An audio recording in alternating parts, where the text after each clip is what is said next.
சாதாரணமான ஒரு ஃபேன் சுத்தும் பொழுது இதுக்கு பின்னால் இருக்கிற மின்சாரத்தை தெரியாதவன் அவனை மடையன் என்று நாங்கள் ஏற்றுக்கொண்டிருக்கிறோம். இவ்வளவு பெரிய பிரபஞ்சத்தை, இந்த நட்சத்திரத்தை, இந்த மலக்குமார்களை, இந்த ஜின்களை இயக்கக்கூடிய அல்லாஹ்வை புரியாதவன் புத்திசாலின்னு சொல்லேலுமா? உண்மையிலே கண்ணியமானவர்களே, ஈமான் உடையவர்கள் தான் புத்திசாலிகள். இந்த வசனங்களை நம்பினவங்க தான் புத்திசாலிகள், திறமையானவங்க, அறிவாளிகள், முதன்மையானவங்க. இவ்வளவு பெரிய ஏற்பாட்டை புரியாதவர்களை பார்த்து எப்படி புத்திசாலி என்று சொல்லலாம்? அதனால தான் அபுல் ஹிக்கமை பார்த்து அல்லாஹ் அபு ஜஹல்னு வச்சான். அல்லாஹ்வை விளங்கல்ல. அல்லாஹ்வை விளங்காத வாழ்க்கையே அல்ல. சகோதரர்களே, தேனீகள்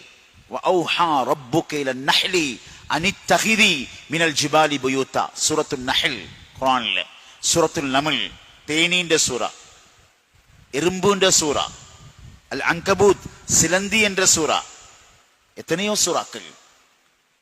அருமையானவர்களே, தேனியை பற்றி மிகப்பெரிய ஆய்வுகள் நடக்குது. தேனீகள் ஒரு கூட்டத்திலே சுப்ஹானல்லாஹ் ஆச்சரியமான விதத்தில் அதுல கூட்ட அமைக்குது. கட்டிடக்கலை,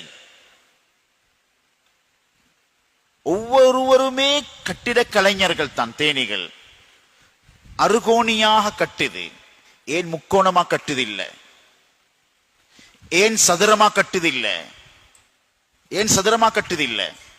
ஏன் வட்டமா கட்டுது இல்ல? சுப்ஹானல்லாஹ், தேனீகளை ஆய்வு செய்தவர்கள் சொல்லுகின்றார்கள், கணிதத்தின் அரக்கர்கள் தேனி. அவங்களோட கணக்கடிக்கலாம். இன்ஜினியரிங் ஃபேக்கல்டி ஃபெயில் தேனியோட பார்க்கக்குள்ள. சுப்ஹானல்லாஹ், கட்டப்படும் கட்டிடத்துல அதனுடைய அந்த கூட்டுக்குள்ள வட்டமா கட்டினா அந்த தேனுடைய மிளகு மிச்சம் அதிகமா வேஸ்ட் ஆகும்.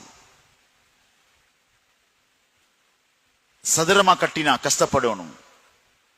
சுப்ஹானல்லாஹ், 1 கிலோ தேனை தயாரிக்கிறதுக்கு சுமார் 1,40,000 கிலோமீட்டர் தேனீகள் பறக்குது சொல்றாங்க. அல்லாஹ் கொடுத்த ஒரு கட்டளை, நீ பறந்து பெய்த்து உணவை தேடு. 1,40,000. 1 கிலோ வெக்ஸ் பி வெக்ஸ் செய்யறதுக்கு 7 கிலோ தேன் தேவை. 7 கிலோ 7 கிலோ தேன்ல 1 கிலோ வெக்ஸ். அந்த வெக்ஸ பாவிச்சு கட்டுற கூடுதான் தேன் கூடு. அது வீண் விரயமாகப்படாது, வேஸ்ட் ஆக கூடாது, நுணுக்கமான முறையில கட்டி எடுக்குது. சகோதரர்களே, இப்ப உலகம் ஏற்றுக்கொள்ளுகிறது, தேனீகள் இவ்வளவு பிரயாணம் செய்து 1,00,000க்கும் அதிகமான மலர்களை சந்திக்குது. தேன் கூட்டில ராணி தேனி வழிகாட்டுது, வழிகாட்டின திசையில பறந்து போகுது, ஷார்ட்கட்ல போகுது, மலர்களை சந்திக்குது. மலரிலிருந்து அந்த தேன் அந்த திரவத்தை உறிஞ்சும் பொழுது அந்த மலர்களை கசக்குவதில்லை, முறிப்பதில்லை, ஒரு அடையாளம் இடுகிறது. அடுத்த ஒரு தேனி வந்தால் இதற்குள்ளே இருந்து திரவம் எடுக்கப்பட்டிருக்கிறது என்பதை புரிந்து கொள்கிறது. தண்ணீரோடு சேர்ந்த அந்த திரவத்தை தேனுடைய வயிற்றுக்குள்ளே எடுக்கும் தேனியுடைய அது சுப்ஹானல்லாஹ், அல்லாஹுடைய அற்புதம். மலர் தேனை தருவதில்லை, தேனீகள் தான் தேனை தருகிறது. அந்த திரவத்தை தேனா மாற்றுது. யஹ்ருஜு மின் புதூனிஹா ஷராபும் முக்தலிஃபன் அல்வானுஹு, மலரிலிருந்தல்ல தேனிலிருந்து. சகோதரர்களே, தேனிலிருந்து குர்ஆன் சொல்லுது. சொன்னாங்க ஒரு காலம் ஆண் தேனீகள் தான் பறந்து திரிஞ்சி உணவு தேடுது என்று. பார்த்தா குர்ஆன் சொல்லிச்சு பெண் தேனீகள். இன்றைக்கு சொல்லுது பெண் தேனீகள் தான். சகோதரர்களே, இப்ப அந்த தேனீகள் போய் கூட்டுக்குள்ள தேனை செலுத்த முன்னால ஒரு டெஸ்டிங் நடக்குது. வைத்திய தேனீகள். அந்த தேனீகள் என்ன செய்யும் என்றால் பரீட்சித்து பார்க்கும். சில திரவங்களிலிருந்து உறிஞ்சினால் அது மனிதனுக்கு நஞ்சு, தேனுக்கு தடை. அப்படியாக ஏதாவது ஒரு தேனி உறிஞ்சி கொண்டு வந்திருந்தால் உடனே அந்த தேனிக்கு தண்டனை கொடுக்கப்படும். அதனுடைய இறக்குகள் முறிக்கப்படுகிறது, அல்லது மரண தண்டனை கொடுக்கப்படும், அல்லது கொலை செய்து விடுகிறது. கூட்டுக்கு கீழே பார்த்தா விளங்கும், பறக்க தகுதி இல்லை. தேனியன் உலகிலே ஆலமுன் நஹ்ல், அதனுடைய பிரபஞ்சத்தில் அதற்கு வாழ அனுமதி கொடுக்காமல் அதை கொலை செய்து கீழே தள்ளிவிடும். நீ இந்த மனிதனுக்கு சேவை செய்ய தயாரில்லை, பொருத்தம் இல்லை. சகோதரர்களே, இதுவரைக்கும் பேசுகின்றார்கள், எழுதிக்கொண்டே இருக்கிறார்கள். தேனீகளை அழிந்து போகும் பொழுது உலகமே அழிந்து போகும்.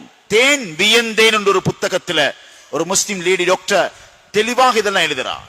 உதாரணத்துக்கு நான் சொல்றேன், இப்ப தேன் இதெல்லாம் செய்வதை இயற்கையாகத்தான் உலகம் சொல்லிக் கொண்டிருக்குது.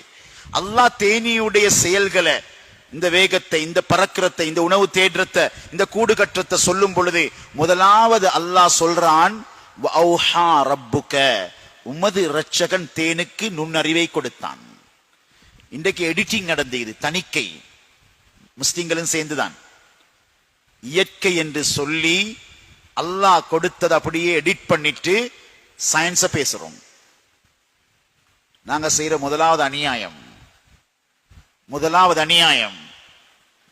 எங்களுக்கு அநியாயம் செஞ்சா வலிக்குது. படைச்ச அல்லாஹ்வை இல்லைன்னு சொல்லி நாஸ்திகம் பேசுற இயற்கையோட நாங்களும் சேர்ந்து பேசுறது. சகோதரர்களே, படைச்ச ரப்பு செஞ்சது எல்லாத்தையும் கலட்டி கலட்டி எடுக்கிறோம். ஒரு குழந்தை உருவாகுது என்று சொன்னா நுத்ஃபா ஹலக்னன் நுத்ஃபா, ஹலக்னாவை எடிட் பண்ணியாச்சு. நுத்ஃபா அது அலக்காவாக மாறுது, அலக்கா முதுகாவாக மாறுது, அந்த முதுகா எலும்பு துண்டாக மாறுது, எலும்பு துண்டுக்கு ஃபகஸௌனல் இதாம லஹ்மா, சதையை ஆடையாக அணிவிக்கிறது. இப்ப ஒவ்வொரு சொல்லுலையும் அல்லாஹ் சொல்றான், நுத்ஃபாவை நாம் படைத்தோம் எடுத்துட்டோம். இயற்கை என்று பேசுறோம், அல்லாஹ் விட்டு பேசுறோம். அல்லாஹ் பேசினத்த தணிக்கை செஞ்சு இதத்தான் ஷைத்தான்களும் ஜின்களும் வானத்திலே செய்ய பார்த்து அடி வாங்கியது. குர்ஆனுக்குள்ள கலப்படம் செய்ய பார்த்தது.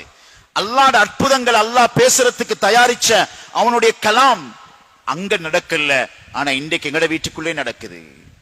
இயற்கை என்று பேசினா ஏற்றுக்கொள்வோம், அல்லாஹ் செஞ்ச என்று பேசினா மறுப்போம். இந்த மனோநிலை எங்களுக்கு வந்து இது. சகோதரர்களே, அன்புக்குரிய அல்லாஹ்ட நல்லடியார்களே, அருமை சகோதரர்களே, எங்களிடத்திலிருந்து அல்லாஹ் கலட்டப்படுவது, ஈமான் கலட்டப்படுவது, இஸ்லாம் கலட்டப்படுவது மிகப்பெரிய இழப்பு இதுதான், மிகப்பெரிய நஷ்டம் இதுதான்.